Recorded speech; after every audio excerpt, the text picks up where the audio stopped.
Hello guys, मैं हूं अबीहा इंतखाब। आपके अपने यूट्यूब चैनल अबीहा क्लास सफलता की सोच में आपका स्वागत है। तो जैसा कि आपको पता है कि हम हिस्ट्री की मैनुअल हिस्ट्री में हम दिल्ली सल्तनत की पूरी सीरीज चला रहे हैं और हम एक एक शासकों को यहाँ पे पढ़ रहे हैं। तो कल मैंने जिस आक्रमणकारी को पढ़ाया आपको, जिसका नाम था महमूद गजनवी, और आज मैं दूसरे आक्रमणकारी मोहम्मद गौरी के बारे में आपको पढ़ाऊंगी।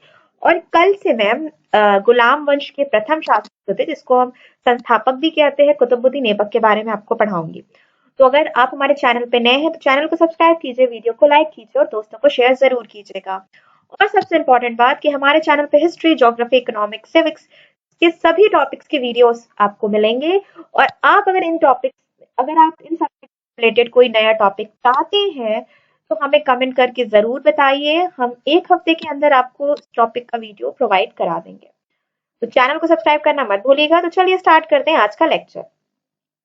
मोहम्मद गौरी, महमूद गजनवी के बाद दूसरा नाम आता है भारत आक्रमण करने में, वो है मोहम्मद गौरी का। महमूद गजनवी जो मैंने आपको पढ़ाया था, तो उसमें मैंने टोटल उसके 17 आक्रमण भी पढ़ाए थे आपको।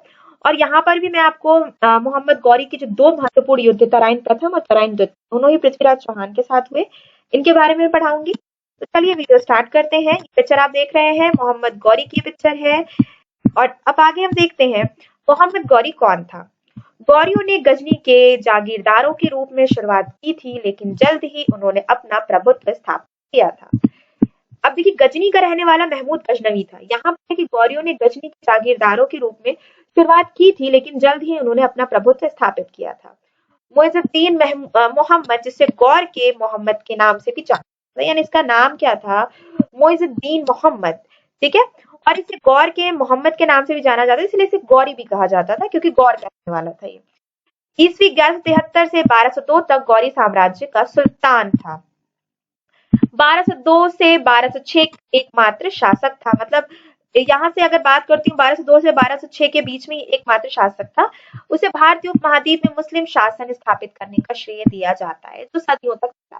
देखिए, अगर मैं बात करती हूँ कि महमूद गजनवी ने जब भारत पर अटैक किया था, आक्रमण किया था, तो उसने यहाँ पे रुक के कोई शासन नहीं किया, ना ही अपने किसी सेनापति को या अपने गुलाम को या अपने किसी सगे संबंधियों को भारत में छोड़ के गया कि भाई आप आगे शासन चलाओ, बल्कि उसने आक्रमण किया, लूट मार करके यहाँ से चला गया। जैसे मैं महमूद गौरी की बात करती हूँ, मोहम्मद गौरी की मैं अगर बात करती हूँ, तो मोहम्मद गौरी ऐबक जो था वो मोहम्मद गौरी का गुलाम था, जिसने गुलाम वंश की स्थापना की थी भारत में। और उसके बाद मोहम्मद ऐबक के बाद आराम शाह के बाद इल्तुतमिश। आराम शाह बस कुछ ही टाइम के लिए बैठा। बहुत से इतिहासकार उसे उसका पुत्र लिखते हैं, जबकि बहुत से इतिहासकार कहते हैं कि कुतुबुद्दीन ऐबक का कोई पुत्र नहीं था, उसकी 3 पुत्रियां थी। और कुतुब बेगम जो उसकी पुत्री थी, जिसका पति इल्तुतमिश था, जो बाद में आराम शाह के बाद गद्दी पर बैठता है और एक लंबे टाइम तक शासन करता है। बाद में उसकी बेटी रजिया सुल्तान। तो वो हम पढ़ेंगे अभी डिटेल में, तो मैं आपको गौरी पढ़ा रही हूँ। यहाँ पे मैं बात करती हूँ, जो ये लाइन है तीसरी की, उसे भारतीय उपमहाद्वीप में मुस्लिम शासन स्थापित करने का श्रेय दिया जाता है, जो सदी तक चला। तो बिल्कुल सही है कि भाई उसी ने ही मुस्लिम शासन भारत में स्थापित किया, क्योंकि कुतुबुद्दीन ऐबक जिसने गुलाम वंश स्थापित किया, वो गौरी का ही गुलाम था। मोहम्मद गौरी फारसी का मूल था, यानी कि अगर बात करते हैं कि वो फारस का रहने वाला था, तो फारसी का मूल था। उसे आधुनिक अफगानिस्तान, बांग्लादेश, ईरान, उत्तरी भारत, पाकिस्तान, तजाकिस्तान, तुर्कमेनिस्तान के कुछ हिस्सों पर शासन किया, यानी कि एक बहुत बड़ा हिस्सा मध्य एशिया का उसके अंडर में था। गजनवियों को गौरियों से खतरा महसूस हुआ, इसलिए उन्होंने गौरी सम्राट अलाउद्दीन हुसैन शाह के भाई को पकड़ लिया और जहर दे दिया। इसके बाद अलाउद्दीन हुसैन शाह ने गजनवी शासक बहराम शाह को हराकर गजनी पर कब्जा कर लिया। तो भाई कहीं ना कहीं ये कह सकते हैं कि गौरियों के हाथ में गजनवी भी, मतलब गजनी साम्राज्य भी आ गया। गौरियों की शक्ति सुल्तान अलाउद्दीन के अधीन पड़ गई, जिसने विश्वबन जहां की उपाधि अर्जित की, क्योंकि 12वीं शताब्दी के मध्य दौरान उसने गजनी को तबाह कर दिया और उसे जला दिया था। महमूद गजनवी की मृत्यु के बाद गौरी गजनी की गद्दी पर बैठा। यहाँ पे अगर बात करते हैं महमूद गजनवी की मृत्यु के बाद पर कौन बैठा, वही गजनी की, तो गौरी गजनी पर गद्दी पर बैठा, क्योंकि उसने पूरी तरह से गजनी को अलाउद्दीन के अधीन पड़ गई। उसने विश्व बर्न, यानी वर्ल्ड बर्न यहाँ पे कहा जाता है, और उसने गजनी राज्य को पूरी तरह से नेस्तनाबूद कर दिया, बर्बाद और तबाह कर दिया। आगे बात करते हैं गौरियों का उदय। तो 12वीं शताब्दी के मध्य में अरब तुर्की आदिवासियों के एक समूह, जो आंशिक रूप से बौद्ध और आंशिक रूप से बुद्ध परस्त थे, ने सेल्जुक की शक्ति को चकनाचूर कर दिया। बाद दो नई शक्तियां प्रमुखता से उभरी, ईरान में स्थित ख्वारिज़्म साम्राज्य और उत्तर पश्चिम और अफगानिस्तान में गौर में स्थित गौरी साम्राज्य।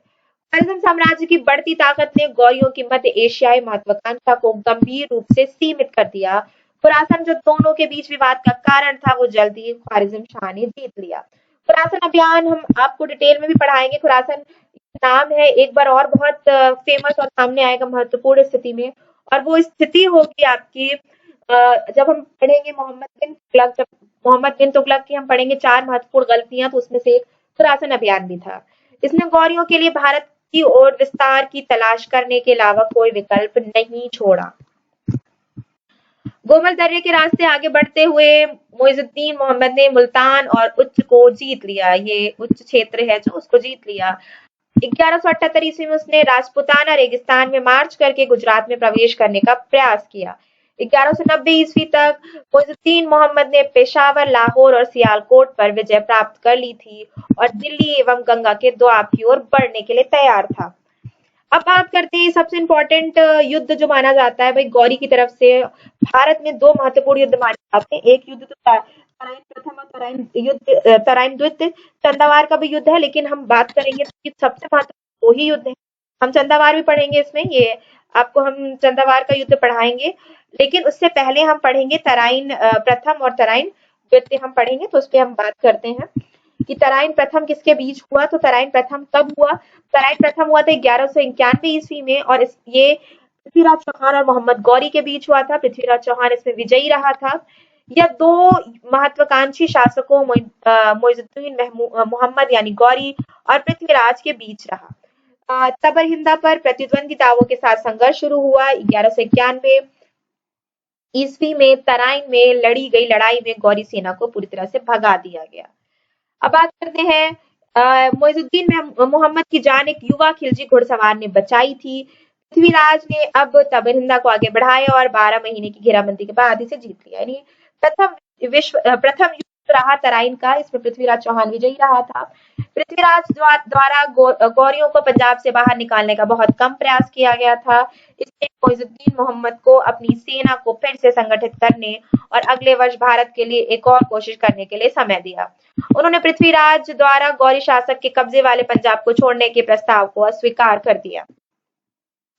अब तराइन द्वितीय कब हुआ? तो 1192 में यहाँ पे थोड़ा सा वो वन जो है वो कट गया है, तो यहाँ पे आप देख सकते हैं 1192 ईस्वी में तराइन का द्वितीय युद्ध हुआ। ये सेकंड लाइन सही है बिल्कुल। 1192 में ईस्वी में तराइन की दूसरी लड़ाई भारतीय इतिहास में एक महत्वपूर्ण मोड़ माना जाता है। मोइजुद्दीन मोहम्मद ने इसके लिए सावधानी पूर्वक तैयारी की थी। ऐसा कहा जाता है कि उसने लगभग 1,20,000 पुरुषों के साथ मार्च किया, जिसमें भारी घुड़सवार सेना शामिल थी, जो पूरी तरह से स्टील के कोट और कवच और 10,000 घुड़सवार धनुर्धारियों से सुसज्जित थे। जैसे ही पृथ्वीराज को गौरी से खतरा महसूस हुआ, उसने उत्तरी भारत के सभी राजाओं से मदद की अपील की। पृथ्वीराज ने घुड़सवार सेना और 300 हाथियों के एक बड़े दल सहित लगभग 3 लाख सेना को मैदान में उतारा। भारतीय सेनाओं की संख्या बल शक्ति शायद अधिक थी, लेकिन तुर्की सेना बेहतर ढंग से संगठित और नेतृत्व वाली। देखिए बहुत बड़ी चीज है कि हम हमेशा क्वालिटी के पीछे भागते हैं, क्वांटिटी के पीछे नहीं भागते। यहाँ पे बिल्कुल यही चीज है। क्वालिटी बहुत अच्छी थी तुर्की सेना की, क्वांटिटी भले ज्यादा थी पृथ्वीराज की सेना की, लेकिन क्वालिटी में बहुत अच्छे थे तुर्की सैनिक। तो इसी वजह से सुसंगठित थे, सज्जित थे, यानी एक साथ उनको एक संगठन स्ट्रैटेजी पता थी युद्ध करने की। तो ये सब काफी ज्यादा हेल्पफुल रही उनके लिए। लड़ाई मुख्य रूप से घुड़सवार सेना के बीच ही लड़ी गई। बड़ी संख्या में भारतीय सैनिकों ने अपनी जान गंवाई। अब आगे देख सकते हैं पृथ्वीराज बच निकला, लेकिन सरस्वती के पास पकड़ लिया, यानी सिरसा। तुर्की सेनाओं ने हांसी, सरस्वती और समाना के दुर्गों पर अधिकार कर लिया। दुर्ग क्या होता है? तो दुर्ग एक तरह की बिल्डिंग होते हैं जिन्हें हम कह सकते हैं, जिसमें सैनिकों को रखा जाता था। हर राजा एक शहरों में एक दुर्ग बनाता था जिसमें वो सैनिकों को रखता था, और ये दुर्ग से ये सैनिक नजर रखते थे कि कोई बाहर अटैक करने वाला है। यानी यहाँ पे सैन्य व्यवस्था के सारे सामान, शस्त्र, उनके खाने पीने का इंतजाम, सैनिकों के खाने पीने का इंतजाम रखा जाता था। दुर्ग एक तरह से निगरानी करते थे किसी भी क्षेत्र की, कि आसपास अगर कोई आक्रमण हो रहा है उस शहर पे, उस शहर को लूटने के लिए या स्थापित करने के लिए, तो दुर्ग में जो सैनिक होते थे वो उनसे लड़ते थे। दुर्ग एक महत्वपूर्ण स्थिति मानी जाती थी, तो इन दुर्गों पर, हांसी, सरस्वती और समाना के दुर्गों पर तुर्की सेनाओं ने अपना आधिपत्य कर लिया, यानी अपनी स्थिति मजबूत कर ली। फिर उन्होंने आक्रमण कर अजमेर पर अधिकार कर लिया। पृथ्वीराज को कुछ समय के लिए अजमेर पर शासन करने दिया गया। इसके तुरंत बाद पृथ्वीराज को षड्यंत्र के आरोप में मार दिया गया। पृथ्वीराज के बेटे ने उसका उत्तराधिकारी बना, मतलब पृथ्वीराज का जो बेटा था उसको उत्तराधिकारी बना लिया गया, और दिल्ली को भी उसके तोमर शासक को बहाल कर दिया गया, लेकिन इस नीति को जल्द ही उलट दिया गया। दिल्ली के शासक को बाहर कर दिया गया और दिल्ली को गंगा घाटी में आगे तुर्कों प्रगति के लिए एक आधार बनाया गया। एक विद्रोह के बाद एक मुस्लिम सेना ने अजमेर पर कब्जा कर लिया और वहां एक तुर्की जनरल को स्थापित कर दिया। पृथ्वीराज के पुत्र रणथंबोर चले गए और वहां एक नई शक्तिशाली चौहान राज्य की स्थापना की। इस प्रकार दिल्ली क्षेत्र पूर्वी राजस्थान तुर्की शासन के अधीन हो गया। अब बात करते हैं चंदावर का युद्ध। चंदावर का युद्ध क्या है भाई, तो इसमें देखते हैं चंदावर का युद्ध कब हुआ। फिर लगभग तराइन युद्ध के 2 साल बाद 1194 ईस्वी में मुइजुद्दीन भारत लौट आया और वो 50,000 घुड़सवारों के साथ जमुना पार कर कन्नौज की ओर बढ़ा। कन्नौज के बाद चंदावर में मुइजुद्दीन और जयचंद्र के बीच एक युद्ध लड़ा गया। जयचंद्र लगभग उस दिन जीत गया था जब वह एक तीर से मारा गया और उसकी सेना पूरी तरह से हार गई थी। अब बात करते हैं, यहाँ पे बहुत इंपॉर्टेंट नाम है ऐबक, जिसका पूरा नाम है कुतुबुद्दीन ऐबक, जो कि